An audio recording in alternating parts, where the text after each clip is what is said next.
의료교육평가원의 의과대학 평가와 관련해서 전반적으로 좀 질의를 드리겠습니다. 한국의학교육평가원은 의료법과 고등교육법에 근거해서 의과대학이 교육 여건을 제대로 갖추고 의학교육 수행에 문제가 없는지를 평가하고 또 인증하는 공적 책무성을 가진 기관이며, 이러한 평가 인증은 결국 의대생의 의사 국시 자격, 응시 자격에 영향을 미치는 것이죠. 그런데 이러한 공적 책무성을 가진 의평원이 최근 의대 증원을 둘러싼 국면에서 두 가지 상반된 의혹이 존재하고 있습니다. 첫 번째는 정부가 의대 증원을 추진하면서 혹시라도 있을 수 있는, 부실해질 수 있는 그런 의대 교육 환경이 불인증 이유가 되지 않도록 교육부가 선제 작업을 하고 있다는 주장이 있고요. 다른 하나는 의료 파업을 주도하는 의료계에서 의대 증원 정책에 급브레이크를 걸 수 있는 최후의 보루로 의평원을 생각하고 있고, 이에 따라 의평원이 무리하게 의대 평가 계획 개정을 추진하고 있다는 주장이 있습니다. 그래서 이 두 가지 관점을 보면서 본 의원은 객관성이라는 것에서 답을 찾아야 한다고 생각했습니다. 먼저 첫 번째 주장, 교육부가 사전심의 부과로 의평원에 대해서 부당하게 개입했는지에 대한 문제점을 한번 확인해 보겠습니다. 의평원이 7월 4일 교육부 긴급 브리핑에 대한 7월 10일 발표한 입장문에서도 언급한 고등교육기관의 평가 인증 등에 관한 규정 제6조 7항 그리고 제5조 제1항을 비교해 보겠습니다. PPT 화면 띄워주시죠. 5조 1항에서는 인정기관을 지정할 때 교육부가 인정기관이 평가 인증에 적합한 기준, 평가법, 절차를 갖추었는지 심의하도록 명시하고 있습니다. 그런데 같은 규정 6조 7항에서는 인정기관이 평가 인증의 기준, 방법, 절차를 변경하는 결정을 한 후에 일주일 이내에 그 사실을 교육부 장관에게 알려야 한다고 명시하고 있습니다. 그렇다면 인정기관이 제대로 된 기준, 방법, 절차를 갖추었는지 재지정 심의 대상인 것이 맞습니다. 그런데 이 두 가지 규정이 모호성이 발생하고 있습니다. 예를 들어서 인정기관이 A라는 평가 체계로 지정을 받고 몇 달도 되지 않아서 B라는 평가 체계로 변경하게 될 경우 교육부는 B라는 평가 체계에 대해 이의를 제기하기도 어렵고, 재지정 승인을 받았던 A라는 평가 체계는 구속력을 상실하게 되는 것이겠죠. 참고인 중에 안덕선 참고인님, 그 의학교육평가원장님께 한번 질의를 좀 드리겠습니다. 짧게 질의하겠습니다. 5월 11일 의평원에 대한 인정기관 재지정 과정에서 의평원과 주요 변화 계획의 변경 방향에 대해서 합의가 있었습니까? 저 몸이 불편하지 않으시면 지금 잠시 일어서서 좀 답변 주실 수 있겠습니까? 그러니까 의평원장 안덕선입니다. 일단 인정기관 심의위원회 재지정 심사 과정에서 주요 변화 평가 관련해서는 전혀 언급이 없었습니다. 그러니까 사전에 합의가 없었다는 말씀이신 거죠? 교육부랑. 교육부랑이 아니라 교육부 예. 산하의 인정기관 심의위원회. 예. 사전에 합의가 없었다는 말씀을 알겠습니다. 그럼 장관님께 질의하겠습니다. 그러면 주요 변화 평가 계획이 어떠한 방향으로 가게 될지도 모르는 상황에서 재지정을 먼저 하게 된 이유가 무엇입니까? 좀 차관이 좀 답변하겠습니다. 예. 네, 교육부 차관 오스칸입니다. 지금 그 평가 인정 기관에 대한 평가 주기가 도래해서 작년부터 소위원회를 구성을 해서 평가 재인정에 관한 심사를 거치고 있었고요. 그 과정에서 시기적으로 보면 지금 의료계획을 통해서 이루어진 의대 정원의 주요 변화 평가 계획의 평가 그 절차를 저희가 확인할 수가 없었습니다. 그래서 우선은 재인정 절차를 마치고요. 이거에 대해서는 절차가 진행되고 있으니 사전 심의를 해달라는 요청을 했던 겁니다. 짧게 말씀드리면 기한 만료 때문에, 기간 때문에로 봐도 되겠죠? 예, 그렇습니다. 그렇다면 5월 11일이 임박해서 인정기관이 재지정되지 않고 공백 상태가 발생할 수 있는 상황에서 교육부 입장에서는 일단 재지정한 후에 사전 심의를 요구하겠다라는 것을 선택한 것으로 이해해도 되겠죠? 네, 그렇습니다.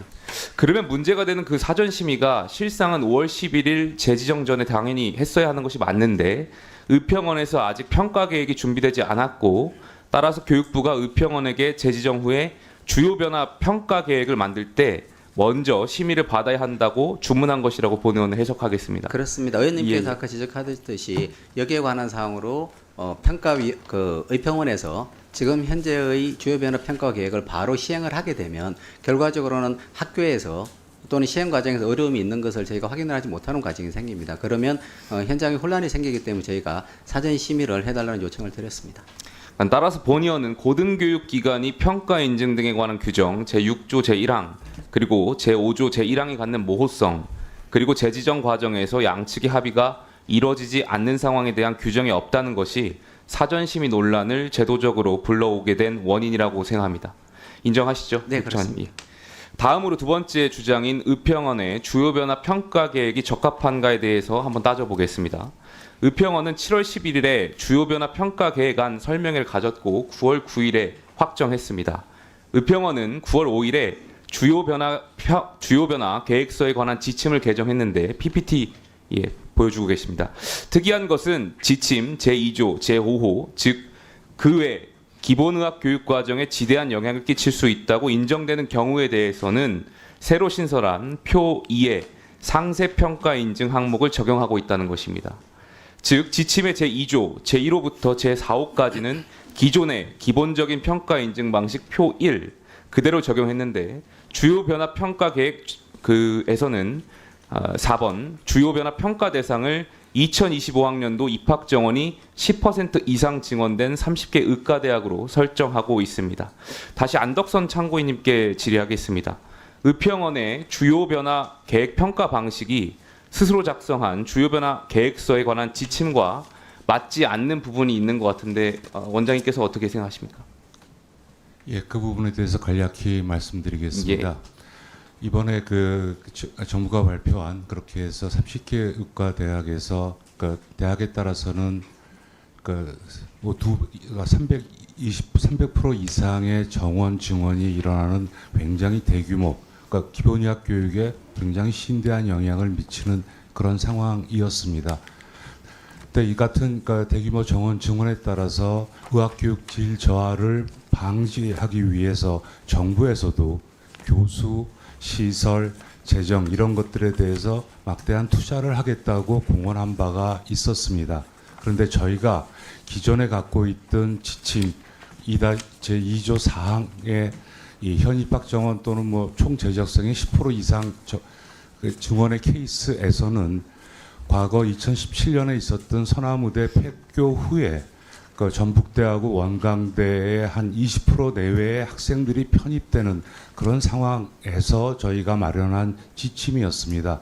그런데 이같이 학생 정원이 대규모로 막대하게 증가한 이런 상황에서 그리고 또 그거를 교육질 저하를 방지하기 위해서 교수 시설 재정 이런 것들 거기에 더해서 교육 과정까지 이런 것들을 해야지만이 교육질 저하가 가능하고 그러면 그런 변화 정도를 우리가 파악을 하려면 과거에 평가 안 했던 교수 영역, 그다음 과거에 평가 안 했던 시설의 또 다른 영역 이런 것들을 다 같이 평가를 해줘야 국민들이 갖고 계시던 그런 교육질 저하의 우려를 막을 수 있겠다라는 그런 생각에 저희가 새롭게 지침을 마련을 하게 된 겁니다. 거기에 더해서 하나만 제가 시간을 주시면 더 말씀을 드리면 일각에서 이 기준 자체가 강화됐다 이런 표현으로 많이 사용들을 하시는데 저희가 지금 사용하고 있는 기준 자체는 기존 의과대학 평가 인증에 사용하는 92개 기준 중에서 그중에서 해당 영역의 기준인 해당 영역의 기준 49개를 추려가지고 평가를 하는 거였습니다. 따라서 우리가 이 기존 기준 중에서 기준의 어떤 평가 판단 지침인 무슨 가이드 예를 들어 가지고 기초학 교수 같은 경우에서 25분 이상 하는 거를 저희가 학생 정원이 만약에 40명에서 100명으로 나왔다고 기초학 교수님의 판단 지표를 25명에서 50명 혹은 100명 이렇게 늘리지 않았습니다. 기존 그대로 사용을 했고요. 임상의학 교수님 역시 마찬가지였습니다.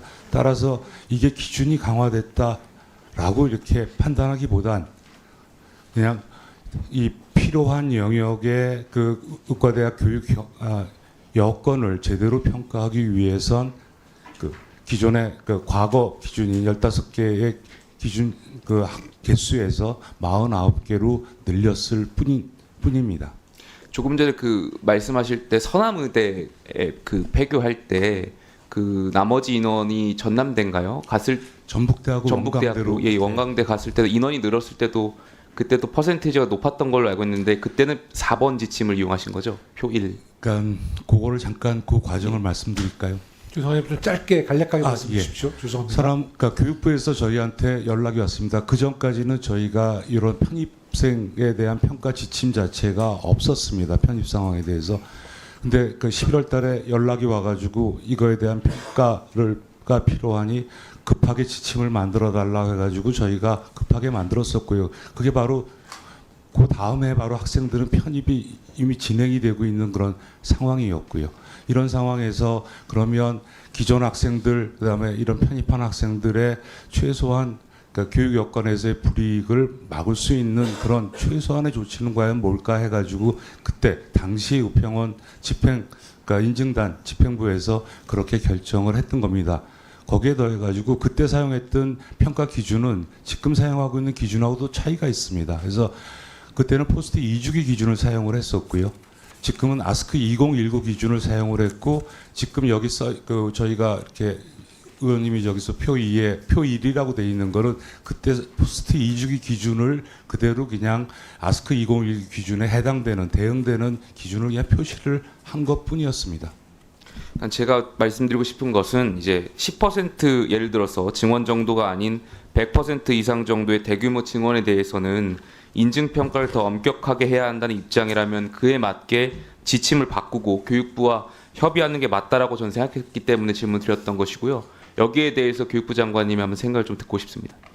네, 차관님 잠깐. 네, 증인 앉으셔도 되겠습니다. 네, 그 지금 의원님께서 지적하신 대로 지금 그 현재의 지침의 적용에 있어서 그 문제 인식이 있다는 지적이 있습니다. 그래서 그 부분에 대해서는 저희가 좀 정확하게는 지금 사후 규정을 적용해야 되는데 지금 우리 안덕선 원장님이 말씀하셨던 것처럼 여러 가지의 질 관리를 위해서 5기준까지를 포괄해서 적용했다는 그런 문제 인식이 있어서 그 부분에 대해서는 저희가 지금 인정심의위원회의 심의 절차를 거쳐서 검토를 하고 있는 상황입니다. 그 결과에 따라서 저희가 확인하도록 하겠습니다.